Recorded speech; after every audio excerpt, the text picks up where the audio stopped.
Bien, salut à tous. Je vais prier. Père éternel, nous te rendons grâce, te disons merci pour ce moment encore. Papa, merci pour ce moment de repos que tu nous as accordé. Merci pour tout ce que nous avons pu manger et boire. Daigne bénir les sources de provenance, daigne bénir les mains qui l'ont apprêté, Seigneur. Je prie afin que nous soyons davantage fortifiés dans notre corps et même, Seigneur, dans notre âme et dans notre esprit. Éveille-nous davantage, éveille nos sens afin que nous puissions être frais, afin de comprendre tout ce que nous aurons à partager encore maintenant. Nous remettons, Éternel des armées, ce moment entre tes mains. Nous prions que tu daignes nous conduire encore en ce samedi, Seigneur, 19 octobre 2024. Seigneur, pour ta gloire, pour notre édification, selon ta volonté, au nom béni de Jésus-Christ. Amen. Amen. Gloire à Dieu. Amen. Voilà, là on entame la deuxième partie de notre journée et puis la dernière aussi de la journée. J'espère par la grâce de Dieu qu'on pourra y terminer. En réalité, ce n'est pas véritablement quelque chose de très très long. Il y a quelques passages bibliques cette fois-ci on va quand même consulter les Écritures. Mais je veux que ça reste aussi participatif comme la première partie.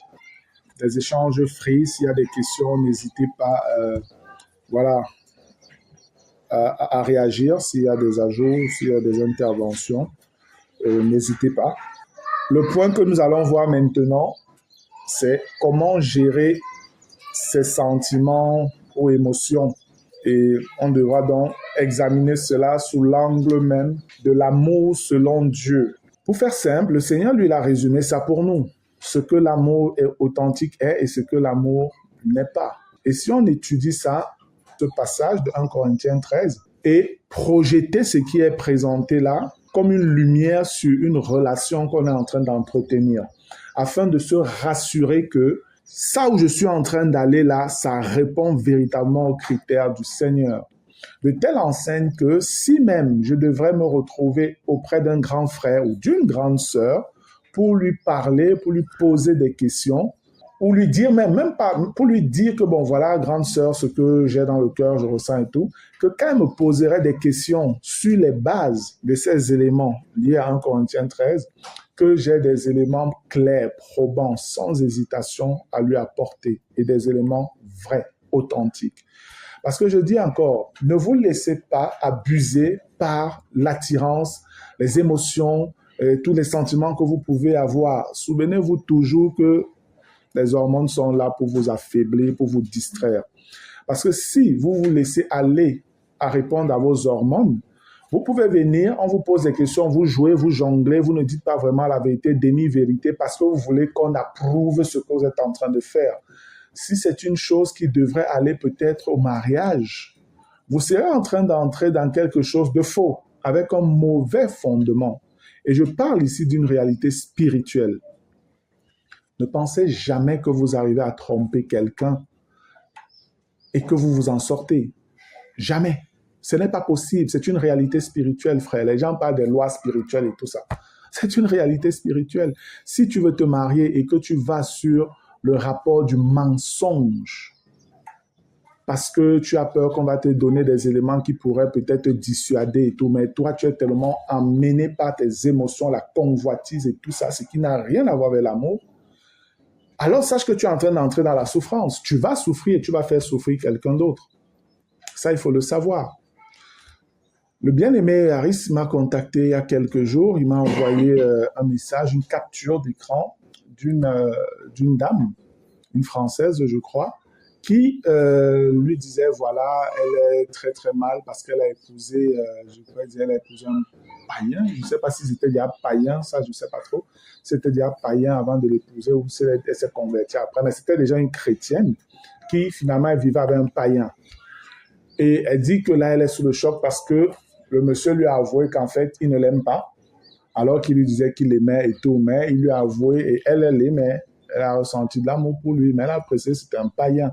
Et elle a fait savoir que le monsieur maintenant, lui fait savoir qu'en fait, il ne l'aime pas, Déjà, elle est même déjà un peu plus âgée, un peu trop âgée par rapport à lui, et lui, il veut des enfants. Donc, il va aller prendre une deuxième femme dans son pays.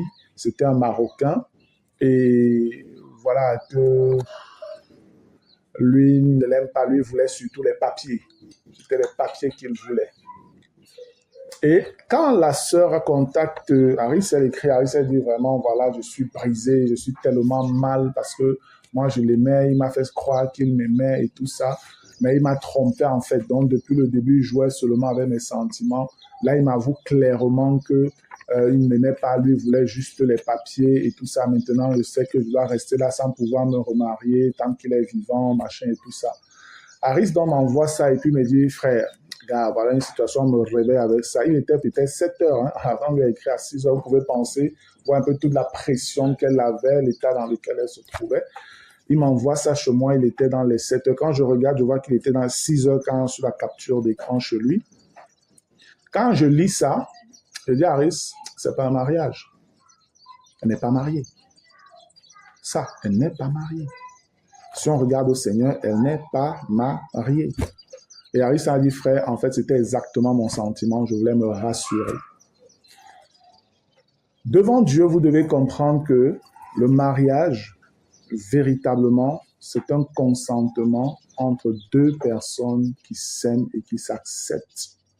Qui s'aiment et qui s'acceptent. Aujourd'hui, on a vécu dans une société avec ces cultures où on a imposé même parfois des maris à certaines femmes. Et sur le plan culturel, elle fonctionne avec ça comme ça, de manière culturelle. Et elle reconnaît, c'est mon mari. Elle a fini par accepter la chose de manière culturelle. Tant qu'elle accepte la chose de manière culturelle, qu'elle fonctionne avec, c'est son mari. Est-ce que vous comprenez? C'est son mari. Mais si elle est toujours sous le poids de la culture, dans l'état où elle se retrouve et qu'elle est consciente que cet homme, moi, je ne l'aime pas, ce n'est que la culture qui me l'impose, et qu'elle trouve le moyen de s'en défaire, elle est libre de se remarier. Elle est libre de se remarier. Tant que c'est clairement prouvé qu'on lui a imposé ce monsieur sur le plan culturel, elle n'avait pas de choix et tout ça, et qu'à un moment, elle trouve l'occasion de se retirer de ce mariage, elle est libre de se remarier. Ça, il faut le comprendre. On doit bien savoir que notre Dieu est juste. Amen. Notre Dieu est juste, frère. Et le Seigneur ne va pas se plier devant la culture des hommes qui violent sa volonté. Jamais. Jamais. Lui-même dit que nous avons été rachetés de la vaine manière de vivre que nous avons hérité de nos parents. Il parle là de la culture et toutes ces dérivés contraires à sa volonté. Contraires à sa volonté. Nous devons donc faire attention. En s'engageant dans un mariage, c'est pourquoi il est important de comprendre ce dans quoi on est en train de s'engager. Il y a une autre sœur qui m'a contacté et elle me faisait part du fait que, bon, elle est séparée de son mari, ça fait plusieurs années déjà, mais elle a pensé qu'elle n'était pas mariée et que, voilà, elle pouvait même se remarier. Mais en essayant d'investiguer, on lui fait comprendre que non, tu es mariée. C'est comme ça qu'elle me contacte. C'est une sœur d'une autre ville. Et elle me fait part de la chose, elle me dit, bon, voilà, elle avait rencontré tel monsieur et tout, elle avait des sentiments pour lui, lui aussi, il avait des sentiments, ils se sont rencontrés, c'était à la chorale, ils étaient d'abord religieux là et tout, dans une même chorale et tout ça, et puis ils s'aimaient, et puis ils ont décidé de se marier. Et elle dit que bon, on est parti, on a vu les membres de la famille, on a fait bon, une cérémonie de d'autres là, comme ça, après bon, on a douté, mais il y avait encore une cérémonie civile, c'était quoi, une deuxième truc qu'on devait faire. Et puis ça n'a même pas été fait. On a vécu ensemble, les familles avaient accepté même et tout ça. Et puis on a vécu ensemble. Mais après, il y avait des soucis avec mon époux sur le plan sexuel, ça n'allait pas. Il avait des soucis, il était malade, un truc comme ça. Donc il n'arrivait pas à avoir des rapports avec elle. Et c'est comme ça que moi, je ne supportais pas ça. Je me disais, je ne suis pas venu ici, là, pour être ta sœur, machin. Je ne suis pas venu laver seulement tes habits ici, te faire manger. Tu as tes sœurs, elles peuvent faire ça. Moi, je ne suis pas machin. Donc, il y avait toujours des tensions. C'est comme ça, finalement, le monsieur, même très, très mis sous pression, il part. Et ça faisait des années comme ça. Et là, elle disait que donc elle n'est pas mariée parce que voilà, la cérémonie, l'autre cérémonie n'avait même pas été faite et tout. Elle dit, bon, il n'y a pas de souci. Si toi, tu penses que tu ne t'es pas marié et tout, la seule personne qui peut donc véritablement dire la chose, mais vous, au départ, c'est vous qui étiez d'accord d'aller vers vos familles pour vous marier. Comme tu dis non, sur le plan chez nous, comme c'est tout, la seule personne, c'est celui qui tu dis qui était le chef de famille qui a fait la chose. Va le voir. Pose-lui la question tout simplement. Comme je te dis là. Excuse-moi, tonton, je viens te voir, tu sais, mon mari, voilà, il est parti et tout ça. Est-ce que réellement, la cérémonie qu'on avait fait là, c'était pour me marier? Est-ce que je suis marié ou alors il fallait encore faire autre chose pour que je sois vraiment marié? Demande-lui ça comme ça. Elle est allée le voir. Et elle a posé la question. Il dit, mais non, non, non, c'est ton mari, tu es marié. Boum. C'était fini. Je lui ai dit, voilà ma soeur, c'est réglé. Il a dit, tu es marié. Il a dit, tu es marié, donc tu es marié. Et aujourd'hui, voilà, je l'ai encouragé à voir comment contacter à nouveau son mari. Et c'est ce qu'elle a fait. C'est ce qu'elle a fait. Ils se sont vus. Elle lui a dit les choses dans le sens vraiment que, voilà, je suis toujours ta femme, voilà ce que j'ai compris, je suis devenue chrétienne, voilà, voilà, voilà, voilà. Bon, le mec lui-même, il était un peu dépassé et puis il disait que bon, c'est vrai, moi, machin et tout ça, mais bon, moi, je vis avec une autre femme, c'est vrai qu'on n'est pas encore mariés, mais celle-là, je n'ai pas de problème avec elle, je ne sais pas comment je vais, mais on va voir, je vais réfléchir, machin et tout. Bon, ils sont un peu dans tout ce processus-là, voilà. Ils sont un peu dans ce processus-là pour dire que ce n'est pas des choses avec lesquelles on doit jouer. Quand on parle de mariage, frère, faites attention, rassurez-vous de faire la chose de la meilleure des façons qui vous mettent en sécurité afin de ne pas avoir des retours à gérer après. Amen. Donc vraiment, tout ce que nous sommes en train de partager là, frère, ce n'est pas pour vous déranger. C'est pour vous éviter des blessures, des déceptions, des tristesses, des regrets plus tard. Parce que tout ça peut influencer très facilement votre communion avec le Seigneur. Et vous pouvez perdre votre éternité avec Dieu à cause d'un mauvais mariage que vous avez fait parce que vous n'avez pas obéi aux conseils qui vous étaient donnés par les grands frères. Gloire à Dieu. Donc, voilà, comment gérer ces sentiments, l'amour selon Dieu. Allons dans 1 Corinthiens 13 donc. 1 Corinthiens 13. On va lire à partir du verset 1.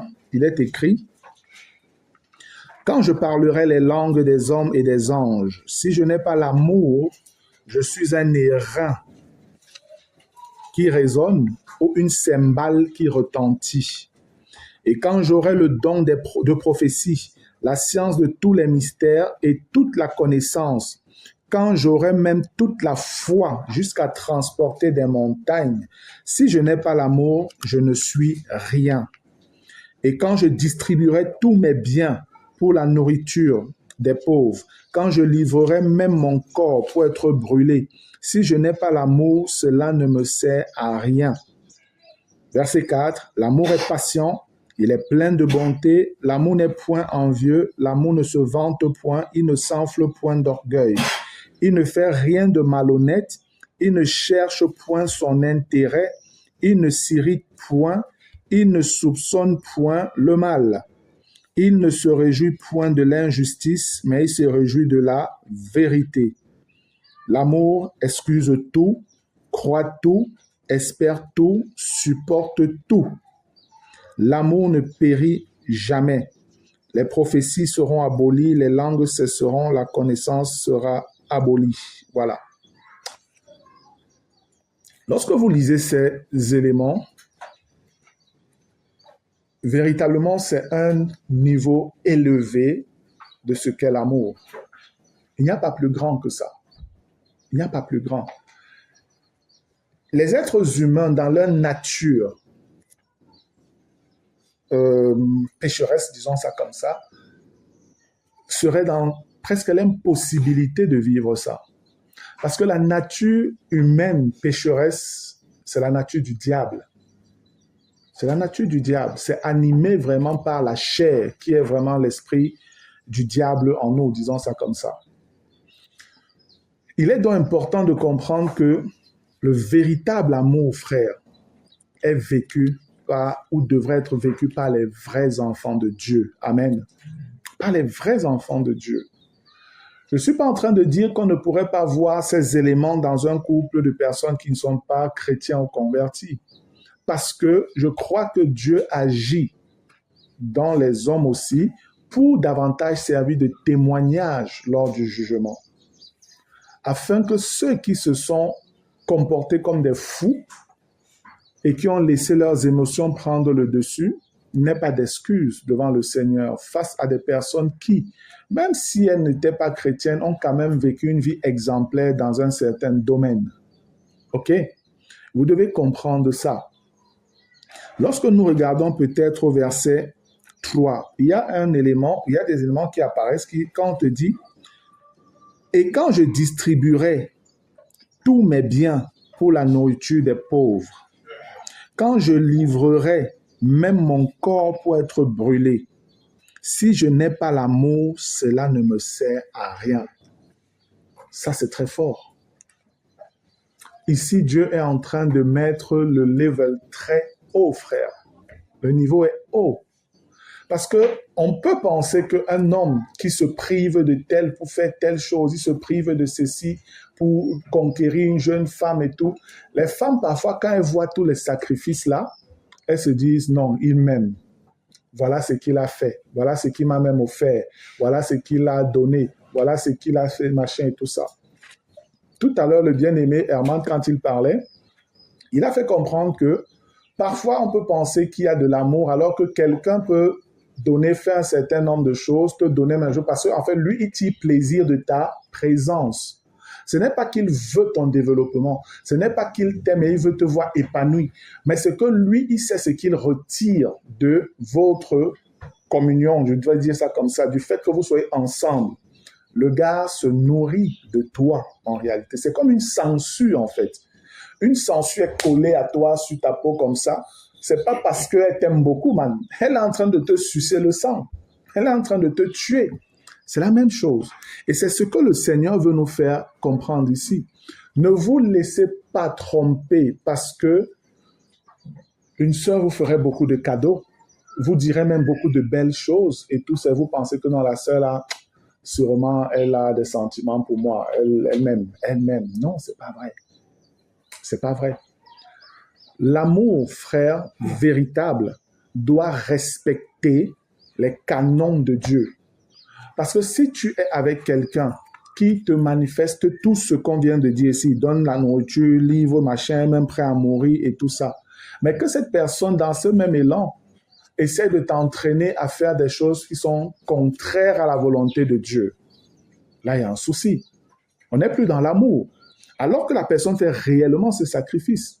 Lorsque vous voyez aujourd'hui, on parle des panafricanistes, je prends un exemple, africains là, qui sont prêts à mourir, à donner leur vie pour l'Afrique, pour le bien des Africains et tout, et tout, et tout.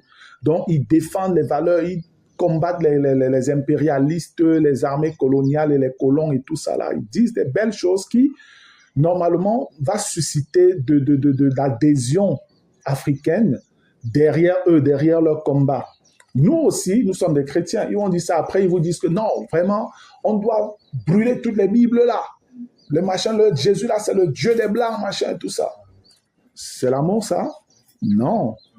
Non. C'est quelque chose de pervers, en fait. C'est quelque chose de pervers. C'est de la séduction. L'amour ne peut pas exister en excluant la volonté de Dieu. L'amour ne peut pas exister en bafouant la volonté de Dieu. Vous devez comprendre ça. C'est pourquoi si un frère ou disons une sœur vient te dire, même vous êtes en relation et tout, et puis elle te dit elle t'aime, machin, mais après elle veut que tu l'embrasses, vous n'êtes pas encore mariés, elle veut même que vous couchiez ensemble. Ce n'est plus l'amour. Ça, c'est dangereux. Vous êtes simplement mus par vos émotions, par des passions et tout. Parce que je vous dis, si véritablement il y a amour, vous pouvez avoir de l'attirance forte l'un pour l'autre et tout ça, mais vous saurez toujours vous arrêter rapidement pour dire que non, ça c'est pas bon, vraiment il faut qu'on évite tout ça. Parce que vous saurez que, gars, on est en train de vouloir faire quoi là? Blesser Christ, lui qui est allé à la croix pour nous, lui qui a souffert la croix pour que nous n'ayons plus à vivre dans le péché comme les autres. Et on ferait ça pour bâtir notre relation sur quoi? Bâtir notre relation sur quoi? Sur la violation de la parole, la volonté de Dieu. Vous êtes mal parti. Vous êtes mal parti. Voilà comment vous devez pouvoir gérer, frère, ce que vous ressentez. Quand on parle d'émotions et qu'on dit les sentiments, rassurez-vous toujours que est-ce que la manière dont je me comporte vis-à-vis de ce que je ressens est conforme à la parole de Dieu? Est-ce que tel que j'agis là, je peux agir librement et en parler librement à un frère ou à une sœur, à un ami, librement? Ou alors c'est quelque chose d'honteux dont je n'aimerais même pas qu'on sache. Mais quand on est à deux, on fait ce qu'on a à faire et tout ça. On se caresse, on se touche, on s'embrasse, machin et tout. Mais après, bon, on dit à tout qu'on va se repentir et toutes ces choses-là. Vous êtes en train de faire quelque chose de dangereux. Ce n'est plus l'amour, faites attention. Oui, vous pouvez vous repentir. Si vous vous repentez et que vous vous ressaisissez et revenez sur le terrain de Dieu, quelque chose de bon peut sortir de là. Amen. Vous vous faites accompagner maintenant par des frères. Vous vous repentez. Et vous recommencez tout. Parce que oui, la chair, on l'a vu, n'est pas loin. Avec les émotions, les hormones et tout ça, la chair peut vous entraîner dans cette folie-là. La chair peut même essayer de souiller quelque chose qui pouvait être authentique. Est-ce que vous comprenez? Je ne suis pas en train de dire que parce que vous avez fait ça, ça veut dire qu'il n'y avait pas totalement d'amour. Mais je suis en train de dire que tant que vous êtes dans cette situation, vous êtes sur le mauvais terrain pour parler d'amour. Parce que ce que vous faites là, vous êtes en train de bâtir, de s'aimer des graines gâtées qui vont vous produire des choses gâtées. Vous devez intégrer ça. Donc, je parle avec des frères, mais la vérité, c'est que c'est surtout les sœurs qui subissent souvent ce que le verset 3 est en train de dire. C'est surtout les sœurs. Elles subissent cela de votre part, vous les frères.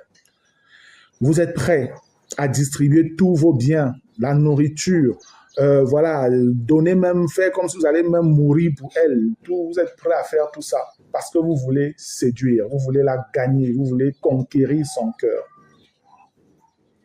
Et facilement, les sœurs tombent souvent dans ce genre de choses. Pourquoi? Parce que la femme est beaucoup trop émotionnelle. La femme est beaucoup trop émotionnelle par rapport à l'homme. La femme est très émotionnelle. La femme réagit beaucoup aux éléments émotionnels, beaucoup trop par rapport aux hommes. Dès qu'on porte un peu d'attention à une femme, directement, tout s'enflamme en elle. Elle commence à voir la sécurité, la protection, ceci, cela, le confort, machin et tout. En fait, c'est un élément qui est aussi naturel sur la femme, comprenez-le. Parce que la responsabilité de la couverture et de la protection de la femme a été donnée à l'homme. Écoutez bien, c'est normal que les femmes recherchent de la sécurité auprès de l'homme. C'est normal. Donc, quand parfois même certains ont dit que les femmes, elles aiment trop l'argent, elles vont souvent manger mon argent et tout ça. C'est normal que ta femme mange ton argent. C'est normal. Tu veux que qui mange? Tu veux que qui mange? C'est normal que ta femme mange ton argent, mon ami. C'est normal que tu travailles pour prendre soin d'elle. C'est normal. Et si vous êtes véritablement dans l'amour, tu sauras donc comment aussi lui donner de participer au bien-être de la famille, d'une manière ou d'une autre. Le bien-aimé frère Philippe Simo, que nous connaissons là et tout ça, qui est dans l'entrepreneuriat et tout, lui, quand il parle, il n'a jamais présenté sa femme, jamais à l'antenne, jamais. Il n'a jamais présenté sa femme. Mais seulement, il vous dit toujours que s'il est où il est, c'est à cause de sa femme. Ça veut dire qu'en fait, sa femme embarque le soutien, le conseil, le porte, le pousse. Elle travaille avec lui. Et j'ai été très béni quand j'ai suivi une interview de lui récemment. Et on lui posait la question que, mais comment tu fais, toi qui voyages beaucoup là, tu avec ta famille, les enfants, machin, truc et tout. Et puis Larry, il a dit que bon, en fait, ce que les gens ne savent pas, je me déplace presque toujours avec ma famille. dit, je me déplace presque toujours avec ma famille. Dès que je vais aller en Chine, ma famille elle est avec moi. Quand je vais aller au Cameroun, ma famille. Quand je vais en France, ma famille est avec moi presque toujours. Il arrive des moments, bien sûr, où je ne suis pas avec eux, mais ma femme est là pour donner aux enfants de comprendre que papa est là-bas, c'est pas qu'il ne vous aime pas, machin. Elle sait comment encadrer les enfants pour que les enfants ne se sentent pas comme lésés. Mais il a dit qu'il passe beaucoup de temps avec sa famille. Ça, c'est le terrain de l'amour. Amen. Ça, c'est le terrain de l'amour, frère. Donc, ne vous laissez pas aveugler par un sentiment, par telle ou telle autre chose. Et vous-même, frère, faites attention de voir une sœur et de penser que je vais lui donner ceci, je vais lui donner cela, et puis elle va gagner son cœur, et puis elle va voir que je l'aime. Qui t'a dit que tu l'aimes? Est-ce que tu es sûr même que tu l'aimes? Et la sœur à qui tu es en train de faire ça, si facilement elle accepte tes avances et tout, c'est toi qui es en danger. Parce que tu es en train de prendre la mauvaise personne. Tu es en train de vouloir t'engager là avec la mauvaise personne. Une femme aguerrie saurait te recadrer dans tes élans, afin que, si c'est possible que tu t'ajustes si tu l'intéresses, mais que vous repartiez sur des bases normales selon la volonté de Dieu. Mais si vous voulez laisser vos émotions et tous les hormones de votre corps réagir, vous allez entrer dans quelque chose, frère, qui dans quelques semaines, mois et tout ça, ça va se gâter. Vous n'allez pas vous supporter, je vous dis. Vous allez simplement récolter ce que vous-même avez semé. Vous devez le comprendre. Et quand je distribuerai tous mes biens pour la nourriture des pauvres, quand je livrerai même mon corps pour être brûlé, si je n'ai pas l'amour, cela ne sert à rien. Le Seigneur nous dit, il est possible de faire tout ça sans qu'il n'y ait d'amour là-dedans. C'est très, très, très parlant, ça, frère. Ça devrait vraiment vous interpeller. Vous, jeunes frères célibataires, ça devrait réellement vous interpeller. Maintenant, le verset 4 dit, l'amour est patient. Toutes ces choses sont très claires. Je n'ai même pas envie de trop développer là-dedans. L'amour est patient. Patient dans toute la largeur du terme. Dans toute la largeur du terme. Ça voudrait dire que tu peux demander quelque chose à ta femme pendant qu'elle est en train de faire autre chose. N'attends pas que parce que tu as dit ça immédiatement, elle doit laisser ce qu'elle faisait, elle doit faire d'abord ce que tu dis, sinon tu cries sur elle.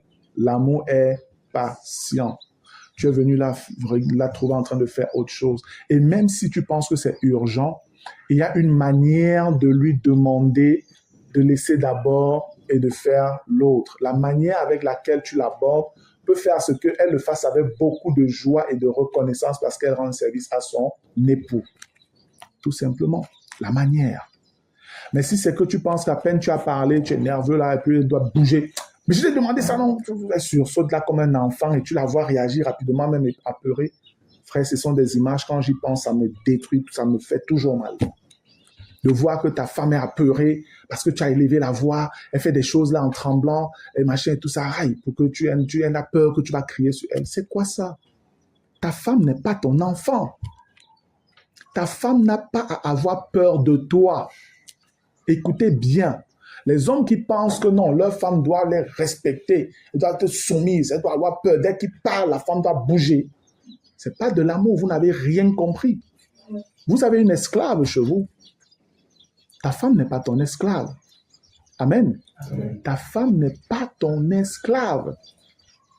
Mais ta femme peut se faire ton esclave. Est-ce que vous comprenez ça? Ta femme n'est pas ton esclave, mais ta femme peut se faire ton esclave. Ça veut dire qu'elle peut t'aimer tellement, en retour aussi de l'amour que tu lui portes, de manière à ce qu'elle peut te servir au-delà même de ce que tu peux penser ou espérer. Et elle le fait avec joie. Alléluia. Parce que, frère, c'est pour ça que nous pouvons dire aussi que nous sommes les esclaves de Christ. Nous acceptons, c'est même un privilège même de le dire. On réclame même ça, mon frère, que je suis esclave de Christ. Pourquoi?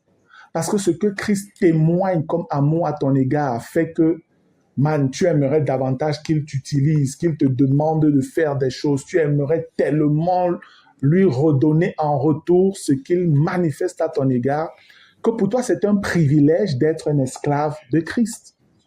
C'est possible d'avoir une femme qui fait ça. en fonction de comment toi tu te comportes vis-à-vis d'elle. L'amour est patient. Et tout ça se construit. Tout ça se construit. Regardez un peu toute la charge et la responsabilité qu'il y a donc à gérer une épouse, un foyer, une femme. Et comprenez pourquoi je vous dis toujours, le mariage, ce n'est pas dans la chambre. Non. Le mariage, ce n'est pas dans la chambre seulement. Le mariage, c'est aussi au salon. C'est aussi à la cuisine. Le mariage, c'est même aussi dehors, hors de la maison. Il faut bien comprendre tout ce que cela comporte quand je le dis.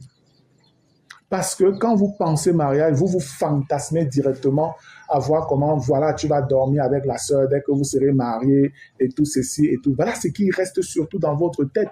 Et c'est pourquoi quand on vous parle souvent, vous avez du mal à suivre ce qu'on vous dit. Parce que ce sont vos hormones qui vous dirigent. Vous ne réfléchissez plus. Vous ne réfléchissez plus. Et quand les hormones agissent comme ça, vous êtes comme un fou. Et vous êtes susceptible de faire des erreurs, mes frères. Vous allez faire des erreurs. Par contre, si vous avez compris que l'amour est patient, vous saurez être patient. Amen. Dans tout ce que les frères vous disent, quand même les frères vous disent attendez, vous attendez. Parce que vous faites confiance au Seigneur. Parce que vous n'êtes pas pressé, vous êtes patient. C'est pas comme si non, il veut me perdre le temps. Non, moi je suis là et brûle. Comment je brûle comme ça, machin et tout ça. Continuez à brûler. Si tu penses que c'est parce que, comme tu dis, je brûle parce que tu vas aller te marier, ou bien tu penses que ta femme, c'est le sapeur-pompier qui va éteindre le feu et tout ça, c'est ton problème, man. Parce que ta femme n'est pas sapeur-pompier. Elle ne peut pas. Tu ne vas pas être satisfait. Je vous ai dit, j'ai des cas de frères mariés. Mariés, ils sont mariés. Leurs femmes ne sont pas malades. Elles sont là, ils sont mariés.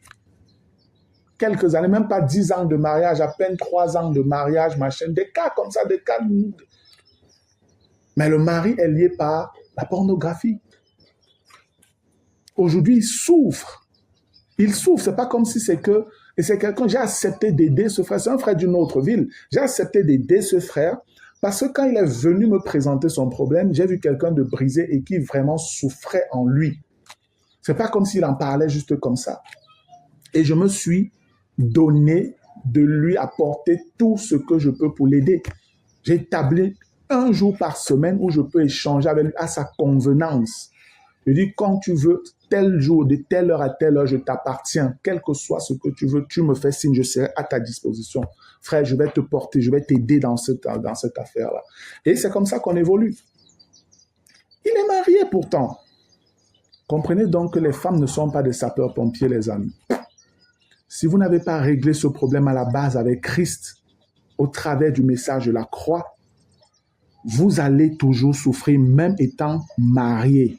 Je vous dis, vous allez être porté à regarder facilement les autres femmes dehors. Facilement. À tomber dans la pornographie et même dans la masturbation. Je vous ai dit, j'ai un frère qui est là pour la pornographie. J'ai une sœur mariée avec des enfants qui est là pour la masturbation, qui est un problème pour elle. Elle, c'est même masturbation et pornographie. Voilà, les deux. La sœur même, c'est les deux. C'est une sœur qui est dans un autre pays même. C'est une sœur qui est dans... Elle est mariée. C'est pas une Camerounaise, c'est une étrangère. Bon, elle se connaît, voilà, elle m'a contacté et tout ça. Elle m'a exposé son problème. Comprenez donc, bien-aimés.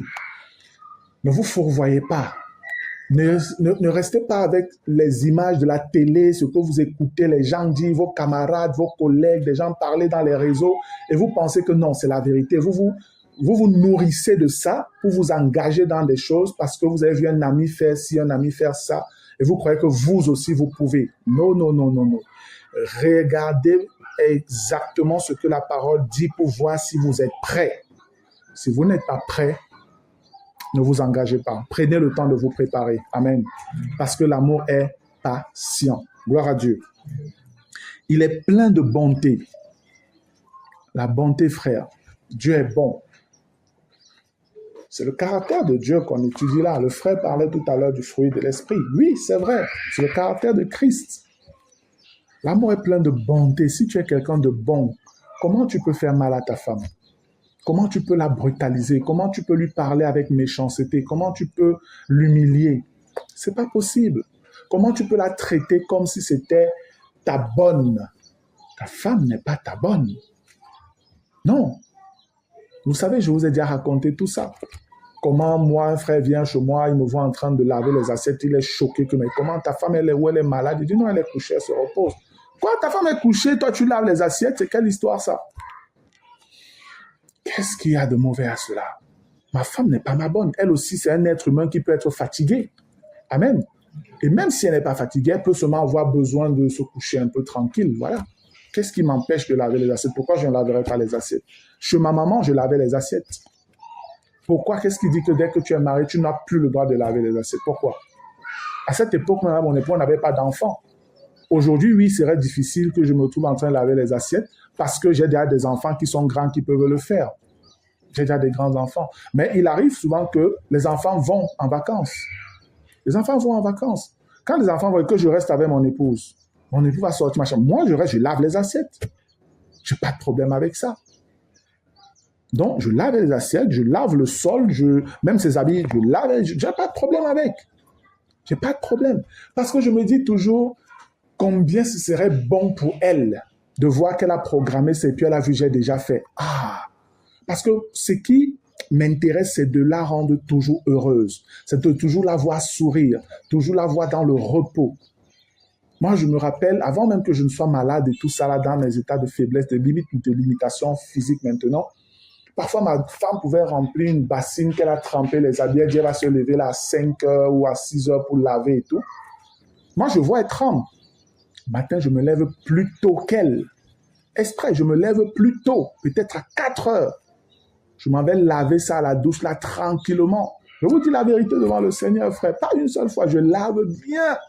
Je presse tout, je dépose. Comme il fait nuit, j'attends le jour. Elle va se lever là, que bon, elle part déjà laver les habits. Elle arrive, elle voit que tout est lavé. Donc, quand elle revient dans la chambre, moi, elle sait qu'elle va revenir étant contente. Elle vient se même me regarde avec le sourire. Amen.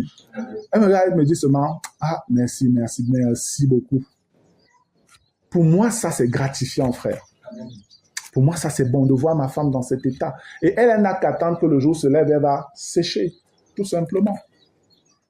La bonté, c'est aussi ça. La bonté, c'est aussi ça. Ne pensez pas que votre femme vient pour vous servir comme une esclave. Non, les amis. Vous êtes des partenaires. Amen. Vous êtes des partenaires. Vous fonctionnez ensemble. Vous discutez. Voilà. Il est plein de bonté. L'amour n'est point envieux. Vous savez qu'il y a des concurrences parfois dans des couples où l'homme est mal parce que peut-être la femme gagne plus d'argent que lui. Il commence à envier sa femme. Et après, il commence à lui causer même tous les problèmes. Ça n'a pas de sens. C'est surtout les hommes qui font ça. Parce que l'homme estime que non, c'est lui qui doit toujours gagner plus, c'est lui qui doit faire ci, c'est lui qui doit... Mais c'est ta femme, mon ami. Si vous avez compris comment ça fonctionne, même si elle gagne le milliard par mois, elle reste ta femme et c'est toi le chef. Chaque chose doit être faite d'un commun accord dans un dialogue. Amen. Il n'est pas question que comme elle gagne ceci, c'est son argent et c'est elle qui gère. Jamais. Si vous êtes dans l'amour, même si ta femme gagne plus que toi, elle vient avec ça à la maison. Chérie, voilà ce que j'ai eu ce mois. Qu'est-ce qu'on fait? Ensemble, vous discutez, vous planifiez, vous gérez les priorités et tout ce qu'il y a à faire. Et puis, les libéralités, les dons que vous pouvez faire aux autres personnes et tout ça. Ensemble, les aides à apporter aux différentes familles et tout. Vous parlez de ça et vous utilisez votre argent ensemble. On va épargner ceci, on va investir cela. Vous discutez. Il n'y a pas de raison qu'un homme envie sa femme. Au point de dire, maintenant, tu ne vas plus faire ça. Maintenant, je n'accepte plus que tu travailles. Je ne veux plus que tu fasses ci, je ne veux plus que tu fasses ça. Tu la bloques. Alors qu'elle a un potentiel qui peut aider à développer votre famille. Parce qu'à côté, il y a les enfants. Amen. Il y a l'avenir de vos enfants que vous devez préparer, frère. Donc, vous devez intégrer toutes ces choses. Jusqu'à présent, vous avez vu le sexe quelque part? Non. Non. On parle des réalités de la vie. C'est ça le mariage, man. Le sexe, c'est petit pourcentage là-bas à côté. Je vous dis. Le quotidien, man, la vérité, c'est que personne ne peut dire qu'il fait du sexe ou il a des rapports sexuels avec sa femme tous les jours. C'est pas possible, il ment. C'est pas possible. Mais La résolution des problèmes du quotidien, man, c'est chaque jour. Dès que tu ouvres les yeux, même parfois en dormant, c'est là. Oui, même parfois en dormant, c'est présent. C'est chaque jour. Et c'est de ça. Vous avez besoin de cette harmonie-ci pour résoudre les problèmes-là ensemble. Vous avez besoin de cette harmonie pour résoudre les problèmes-là ensemble. Il n'est point envieux. L'amour ne se vante point. Les rivalités qu'il peut y avoir dans des couples. C'est fou, hein, mais ça existe. Je vous dis, c'est fou, mais ça existe. Où tu vas voir un homme qui passe le temps à traiter sa femme comme une usufruitière. Donc, quelqu'un qui est là seulement pour consommer. Rien que pour consommer. Moi, je connais un frère qui disait ça à sa femme. Tu n'es qu'une usufruitière. Et c'est la femme qui venait me le dire. Je vous dis, c'est dur, c'est difficile, frère, d'écouter des choses pareilles. Et ce sont des chrétiens, hein, les deux. Je parle bien des chrétiens. Des chrétiens. Ça fait que la femme à son tour commence à dire, oui, tu as refusé que je travaille. C'était donc pour me traiter d'usufruitière, n'est-ce pas? Moi, je voulais travailler, tu as refusé, je me suis sacrifié comme ça là. Maintenant, c'est comme ça que tu me traites, machin. Voilà comment c'est parti. Et le couple est toujours sous tension, toujours sous tension, toujours sous tension. Des chrétiens, frères. Est-ce que ça, c'est le mariage? En quoi ça honore Christ, une telle chose? En quoi? L'amour ne se vante point. Il ne s'enfle point d'orgueil.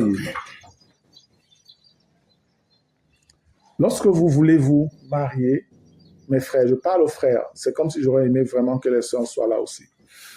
Oui, parce qu'il y a des frères tellement orgueilleux, parce qu'ils gagnent un peu d'argent, ils vont parler aux sœurs avec une certaine condescendance, une certaine suffisance, parce qu'ils lui offrent un peu, s'ils lui donnent un peu d'argent là-bas, il commence à agir comme si c'est lui qui était son Dieu et celui qui lui donnait le souffle de vie. Tu as un frère comme ça là, tu lui dis que man, va encore te gérer. Moi, je ne suis pas chaud pour m'avancer avec quelqu'un comme toi, tu as des problèmes.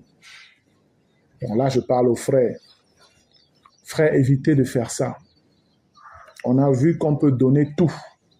En fait, il n'y a pas d'amour. L'amour ne s'achète pas, comprenez-le. Honnêtement, l'amour ne s'achète pas. Vous pouvez acheter une servante qui va venir être à votre service, un peu même au style call girl, qui sera là parce qu'elle sait que vous allez la payer et elle fait tout ce que vous voulez. Elle fait tout ce que vous voulez. Quand vous connaissez les frasques de ces stars, comme on raconte souvent dans le monde et tout, avec celui qu'on a comme le footballeur, le grand neuf, comme on l'appelle et tout ça, avec l'autre qu'on appelait la fille avec, et voilà. Celle-là, c'était une call girl en réalité. Elle faisait tout ce qu'elle aimait. Pas du tout. C'est parce qu'elle avait de l'argent, elle était dans un certain confort. Elle-même, elle a raconté la chose. Et il pouvait faire d'elle ce qu'il voulait. Et il y a des hommes qui, en fait, font ça avec des femmes, qui finalement prennent même ces femmes et mettent à la maison comme femmes. Et ils vont continuer à la traiter comme ça. Et elle, au départ, parce qu'elle se sent peut-être bien, elle a l'argent, machin. Mais la vérité, c'est que le temps va passer et tu vas voir qu'en fait, tu n'es pas heureuse. Ta vie n'a aucun sens. Tu souffres. Et c'est ainsi que vous allez connaître des personnes qui sont dans des châteaux, des maisons incroyables, des villas. Mais à l'intérieur, c'est comme si elles sont dans un cercueil. Et c'est comme ça que vous allez finir par voir qu'elles vont aller tromper leur mari avec d'autres personnes dehors. Et demain, on va entendre crime passionnel. Simplement parce que, voilà, l'orgueil. Toi aussi, tu n'as pas, tu voyais même, mais tu te dirais que le gars, il prend soin de moi, il me donne l'argent, je prends soin de ma famille, mes frères, je paye leur école. Et ma maman n'est plus malade, je la soigne et tout ça là. Mais c'est pas ça l'amour.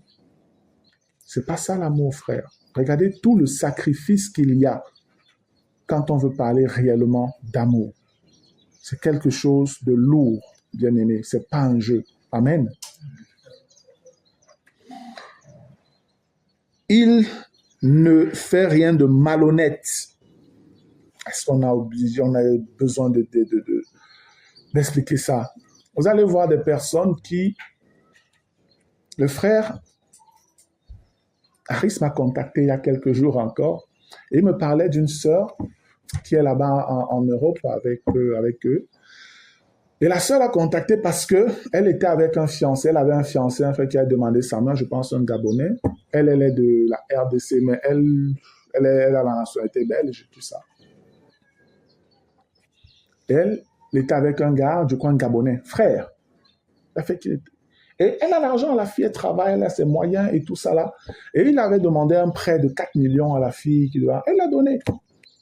Le gars, machin, relation, à tête, l'emboussé, même le gars ne veut plus donner l'argent de l'enfant d'autrui. Malhonnête. Là, elle en a parlé à Harris. Harris a dit, mais attends, c'est quoi cette histoire? C'est comme ça qu'Harris prend les choses en main.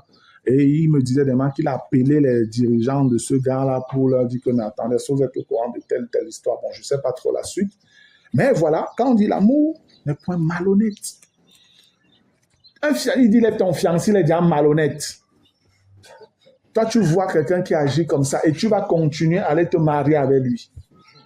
Ça n'a aucun sens. Il y a une jeune sœur qui, elle est en Allemagne, c'est une Ivoirienne, elle m'a contacté aussi. Elle me disait vraiment, frère, voilà, j'ai des soucis parce qu'il y a tel frère qui est resté au pays là-bas.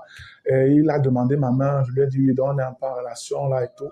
Bon, déjà au pays, il voulait souvent un peu coucher avec moi, il a toujours refusé et tout ça jusqu'à ce que je vienne ici en Allemagne. Chaque fois maintenant, il me demande de l'argent. Donc, je lui envoie constamment de l'argent là. Et quand il n'envoie pas, il se fâche. Il me dit que comment je peux dire que je l'aime, mais je ne prends pas, je ne l'aide pas quand il a invité. J'ai dit, fuis ce gars. J'ai dit, barre-le, quitte derrière lui. C'est qui ça? J'ai dit, mais attends, ma soeur, qu'est-ce que tu fous? Tu ne vois pas que ce gars est un malhonnête? C'est pas... Attends, il n'est pas possible.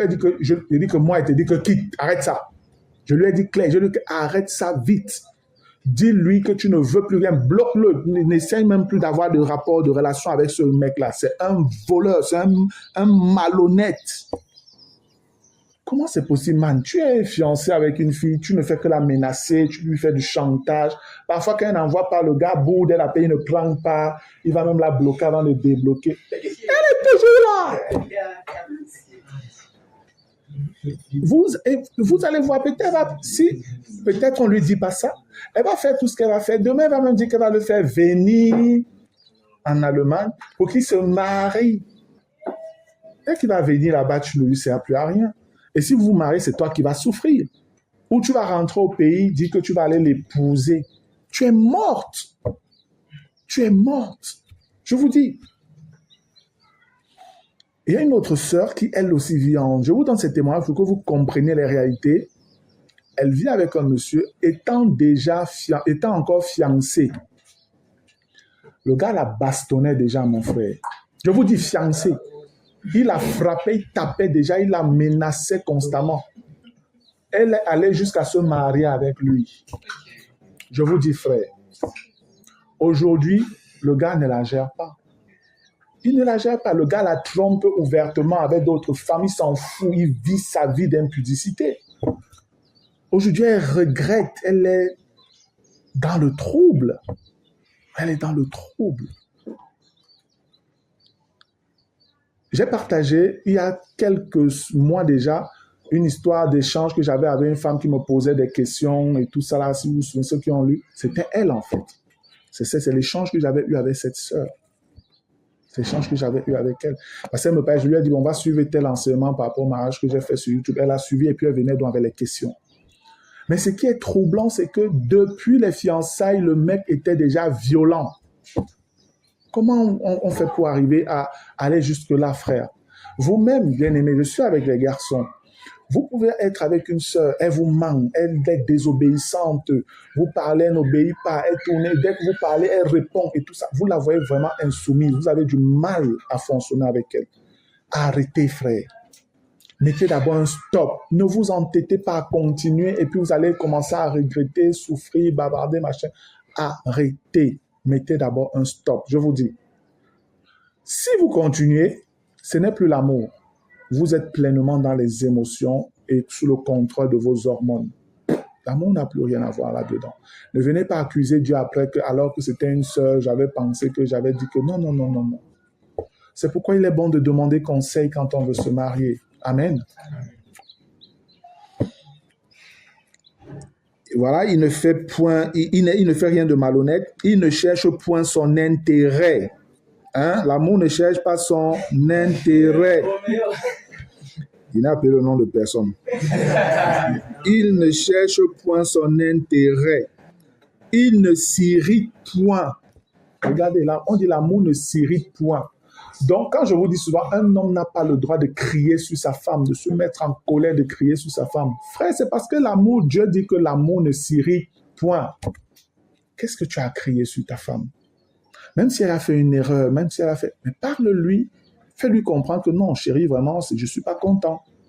C'est pas normal que tu fasses ça ou bien que tu aies fait ça alors que voilà peut-être ce qu'on s'était dit. Discuter. Tu n'as pas vu, non, machin, tu commences à bavarder, tu cries sur elle, tu boudes, tu sors même, tu pars, tu fais 2-3 jours dehors pour montrer que tu es très fâché. Insensé. Insensé. On ne se comporte pas comme ça. L'amour ne s'irrite point. Voilà des critères. Écoutez bien.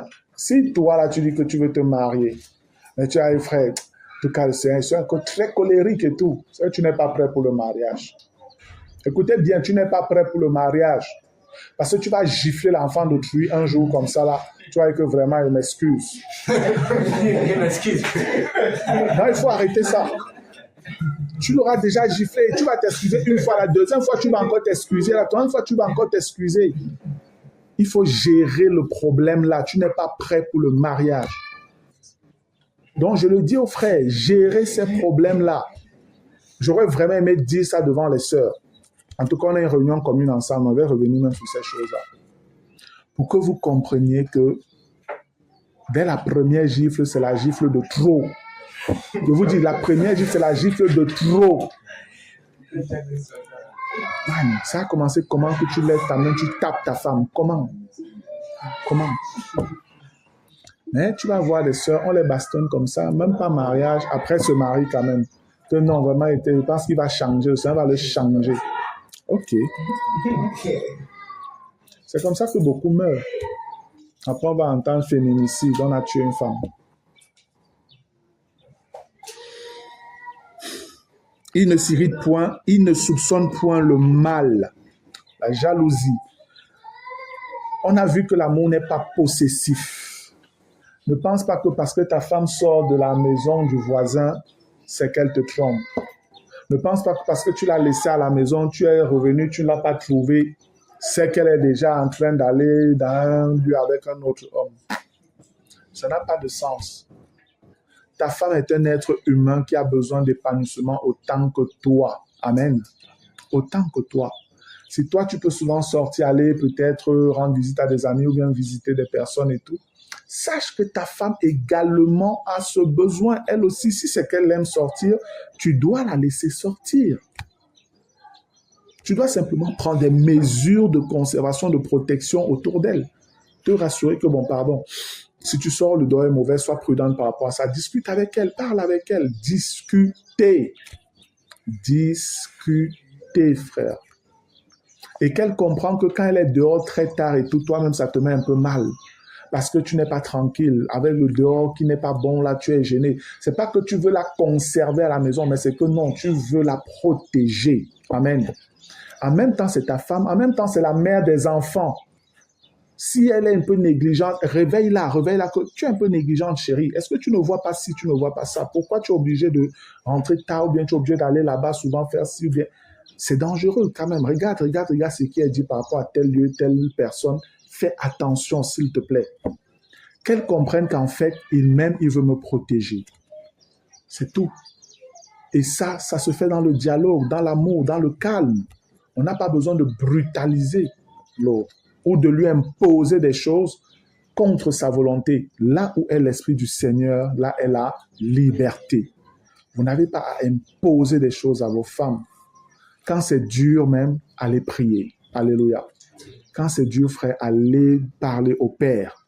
Seigneur, viens au secours, viens aider, pardon. Le Seigneur va le faire. Il ne s'irrite point, il ne soupçonne point le mal. Il ne se réjouit point de l'injustice, mais il se réjouit de la vérité.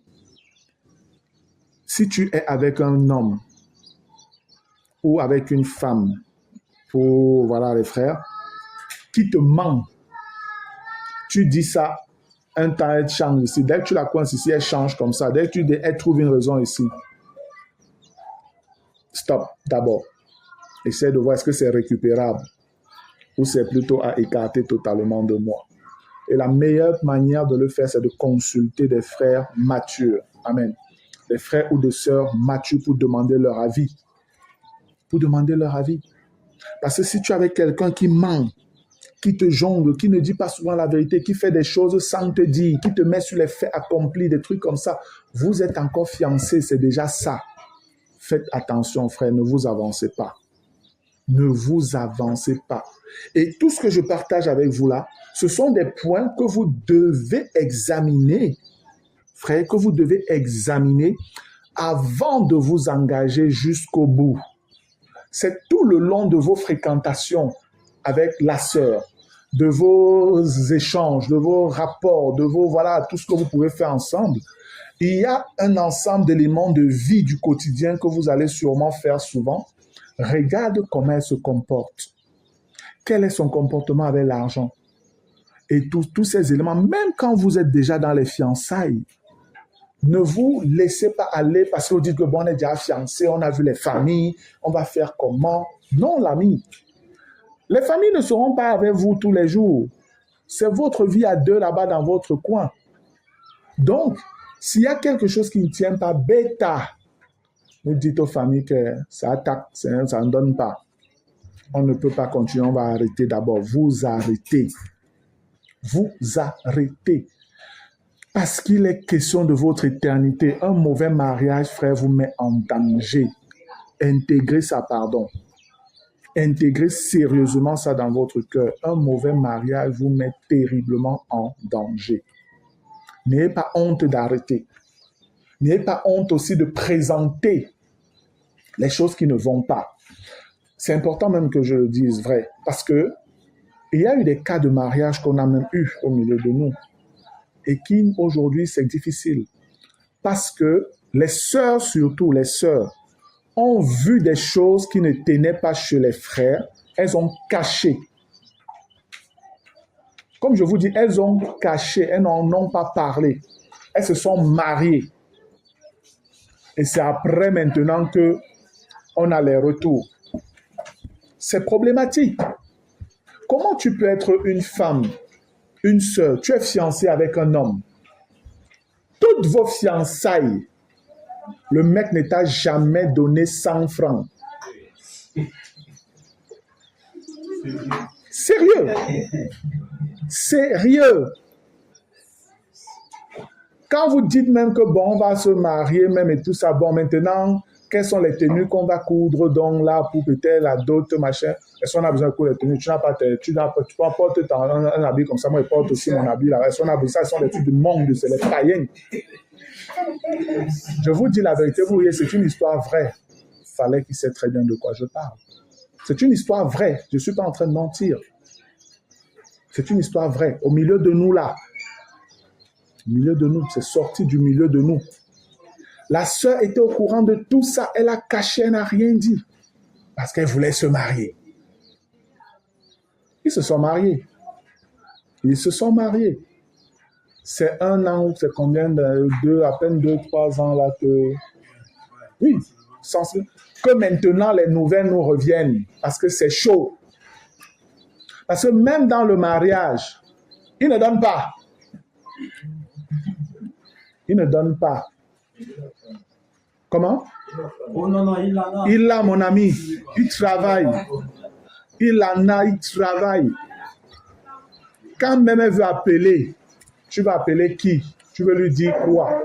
Il mesure, il dit que bon, pour ça, tu peux mettre le crédit de 200, ça va suffire. Il donne 200 et met dans le téléphone. Je n'invente rien, je vous dis la vérité. Je vous dis la vérité, frère.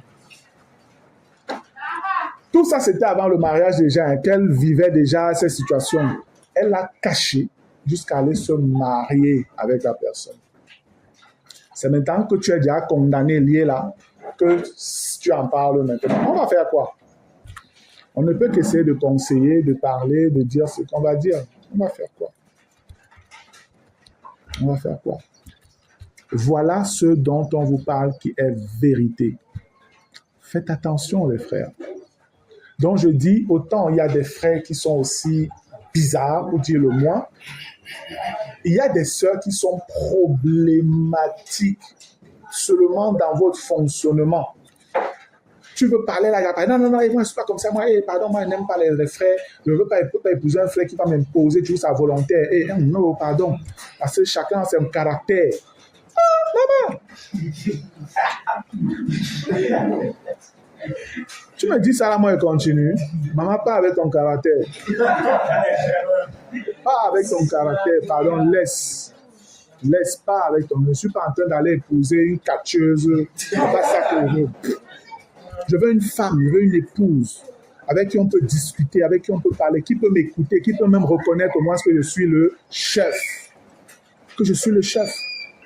Mais quand tu vois déjà une sœur, tu parles, elle ne veut pas écouter, tu parles, elle a son mot à dire, tu parles, elle conteste. Tu dis, elle est toujours en train de contester. Tu dis, elle conteste toujours, tu dis, elle conteste. Mais vous avancez dans les contestations. Discutant, contestation. Mais c'est quand peut-être devant les frères et les autres frères, tu vas parler, elle va essayer de se retenir. Elle va tout faire. Mais dès que vous êtes ensemble, et que tu fais ça, tu parlais là-bas, tu parlais fort, tu pensais qu'il y allait trembler là. Ah, ils parlaient pour eux. Hein. En tout cas, ça c'est entre nous, c'est notre vie. Donc ils n'ont rien à dire là-dedans. Moi, je te dis d'abord. Une soeur dit ça comme ça, tu finis par aller l'épouser. On t'a vendu, tu sais quelle qualité. C'est quoi? On t'a envoûté, frère. Regardez ce que la parole de Dieu dit. Si vous mettez en pratique ces éléments que le Seigneur nous révèle ici, c'est simple, c'est clair. On n'a pas besoin d'interpréter ça de manière compliquée. Non, c'est simple. Vous obéissez à ça. Vous voyez si la personne en face de vous est la bonne personne. Et aussi si vous-même, vous êtes la bonne personne pour elle. Oui. Vous devez vous examiner vous-même. Et c'est pourquoi on vous demande souvent, qu'est-ce qui te fait croire que tu es prêt par rapport au mariage? C'est une question qui vous déstabilise souvent beaucoup parmi vous là. Là, dit que bon, parce que je crois que ma relation avec le Seigneur est déjà assez bonne, voilà, et tout ça, et puis machin. C'est pas ça qu'on vous demande. C'est pas ça. C'est votre vie, c'est votre relation avec Christ et le caractère de Christ qui est vécu. Et comme on se connaît.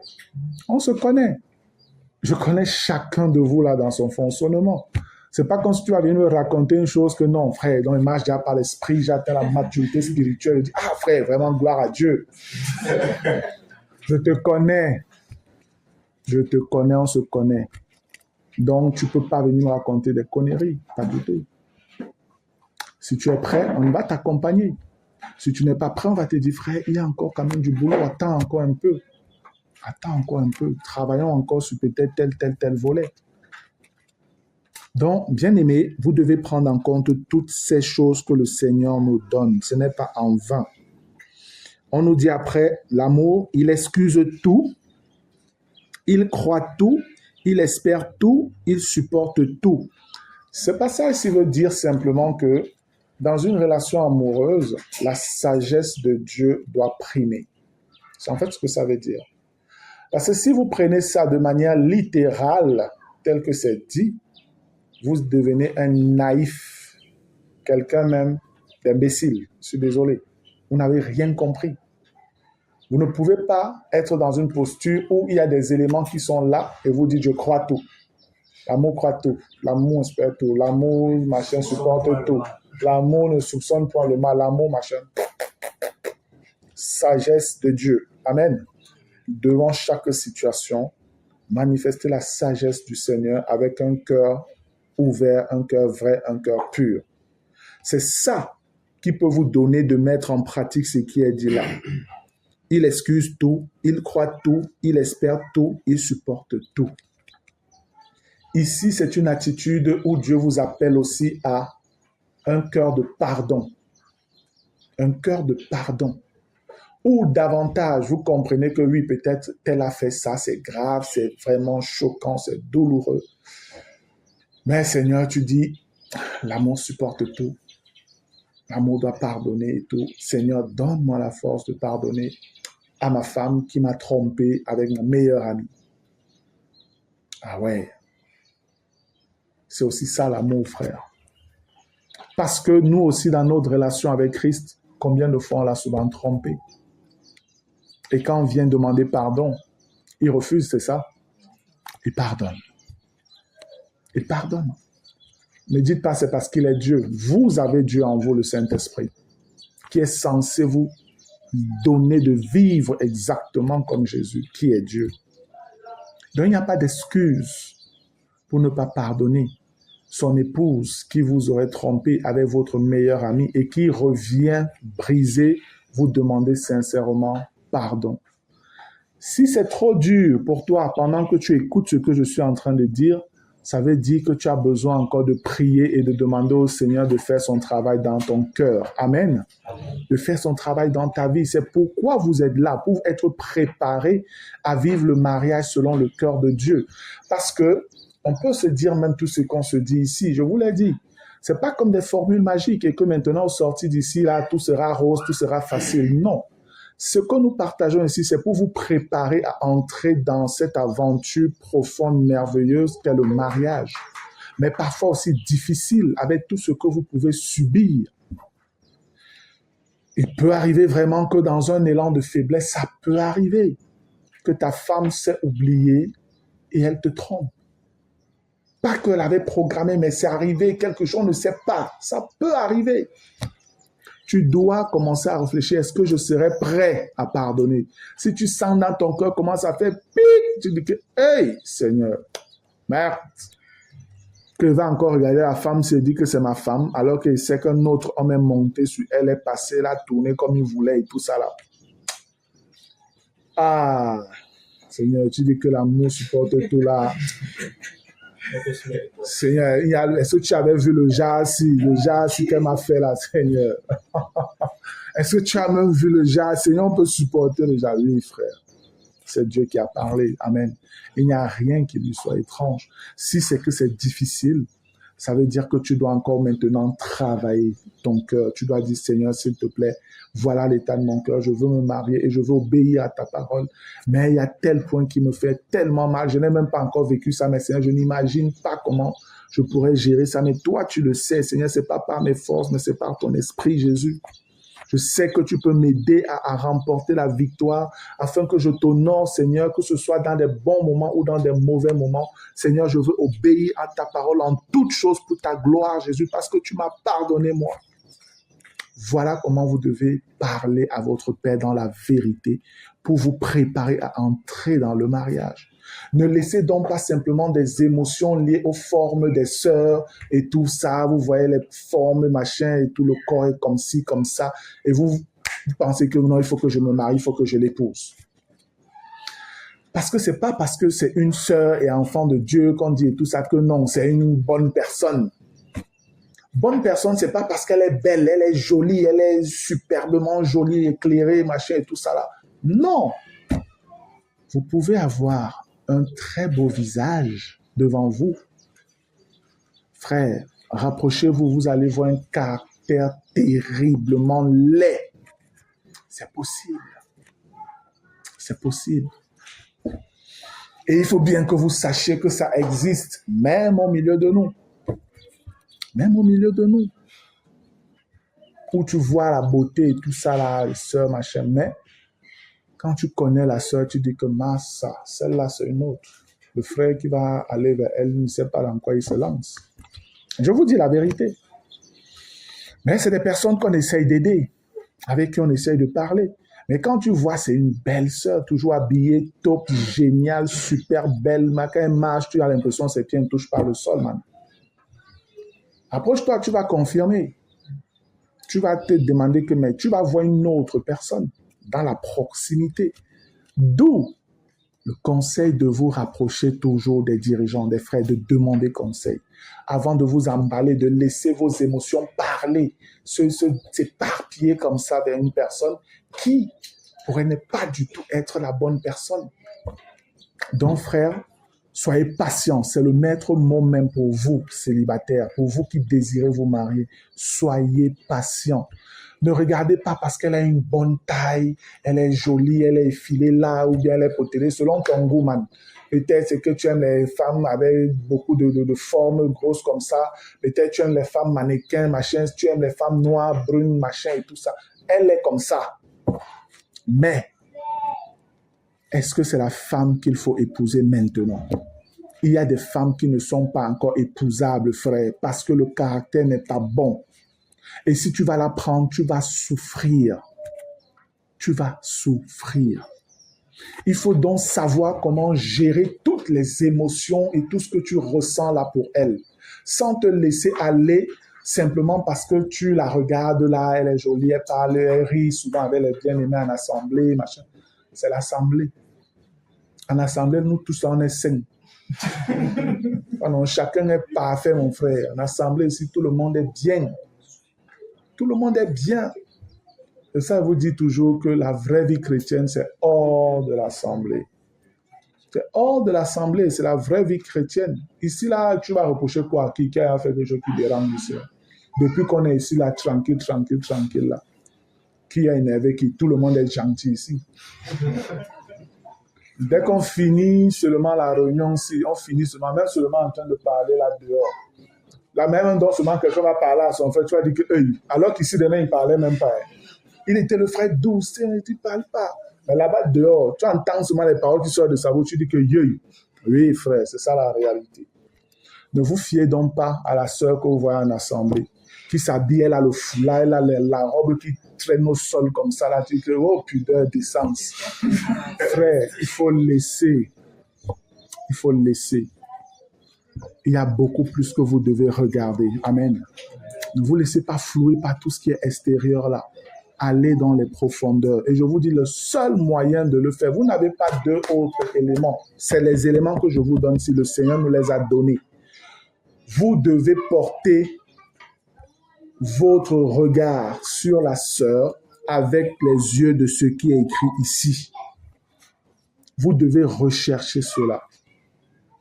Il pourrait arriver que non, tous les critères ne répondent pas. C'est pas ce que je dis, qu'elle va répondre à tous les critères.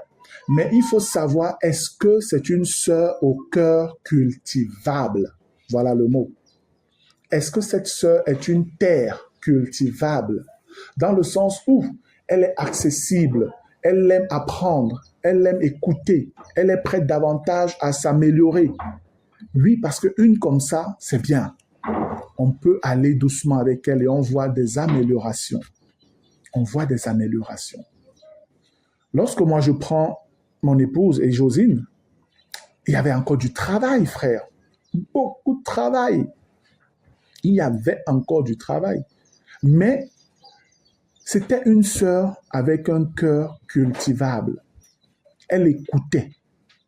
Elle écoutait, elle-même faisait des recherches, elle découvrait des choses qu'elle partageait aisément avec les frères en assemblée et tout ça. Voilà, donc c'était quelqu'un qui était vraiment dans une disposition de soumission, d'humilité, de transparence.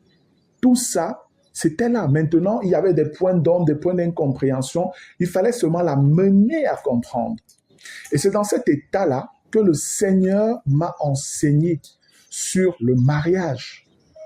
Partant aussi du fonctionnement de Christ et de l'Église.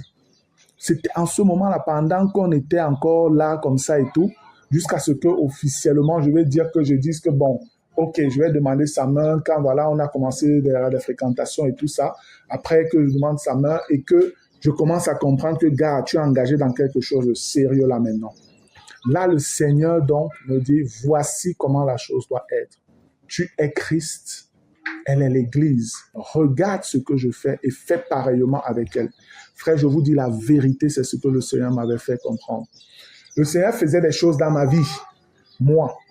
Après, il me disait, tel que je fais avec toi, fais-le chez ta fiancée, fais-le chez elle. Et je partageais simplement. Donc, je recevais, je transmettais. Je recevais, je transmettais. C'était comme ça. Elle était réceptive. Mais si tu as une, dès que tu dis A, elle dit que non, moi aussi, le Saint-Esprit, tu crois que quoi? Pourquoi elle doit toujours faire ce que tu dis? Pourquoi c'est toujours toi? Tu penses que c'est seulement à toi que Dieu parle? C'est même écrit où? Voilà. Pourquoi, machin, pourquoi si, pourquoi ça? Gars, frère, fuis, bêta, tu fuis. Gars, fuis. Ou sois patient. Laisse encore le Seigneur faire le travail là-dedans. Et si tu te précipites, on va seulement vous convoquer chaque jour aux réunions des dirigeants pour régler les problèmes. Et ce n'est pas le mariage, ça. Pas du tout. L'amour ne périt jamais. Les prophéties seront abolies, les langues cesseront, la connaissance sera abolie. Ce qui est important, c'est qu'on dit l'amour ne périt jamais. Et c'est vrai, l'authentique, le véritable s'entretient. Amen. Le véritable amour s'entretient. Il y a une chose avec l'hormone, l'ocytocine, que vous devez comprendre. Il a été remarqué que c'est une hormone qui est beaucoup activée hors du mariage. Lorsqu'on est marié, l'utilisation ou la sécrétion de cette hormone diminue pour plusieurs. Pourquoi? C'est le signe que on arrête de donner des compliments, de dire des choses gentilles à sa femme ou à son partenaire et tout. Ça diminue parce qu'on pense qu'on a déjà possédé la chose, c'est plus très utile. Ça doit se cultiver, les amis. Amen. Vous devez continuer à féliciter votre femme, à lui dire des choses merveilleuses, à l'encourager, à lui dire comment elle est belle, à la féliciter sur tel vêtement, sur telle chose, sur son corps, sur machin. Vous devez continuer à le faire. C'est ça qui va toujours sécréter, pousser cette hormone-là aussi à toujours être sécrétée et ça créera toujours un attachement entre vous. Vous allez voir des gens, ils se marient, au début, ils sont collés comme ça, mais plus le temps passe, ils sont plutôt en train de se décoller et de s'éloigner. C'est parce que ce qui était fait au début a disparu. Mais nous, chrétiens, nous devons entretenir cela. Amen. Amen. Nous devons entretenir cela, frère. Donc, comprenez que la phase de fréquentation, après on entre dans les fiançailles, ce n'est qu'une étape. Ce n'est qu'une étape. Quand vous allez entrer dans le mariage, vous devez continuer cela. De la même manière que quand tu nais de nouveau, avec Christ, au début, il y a beaucoup de choses que tu ne connais pas, tu hésites, parfois même tu fais des erreurs, des infidélités ici, par là. Mais plus tu avances avec lui, plus tu le comprends, plus tu vois des merveilles, plus tu t'attaches, plus tu dis waouh.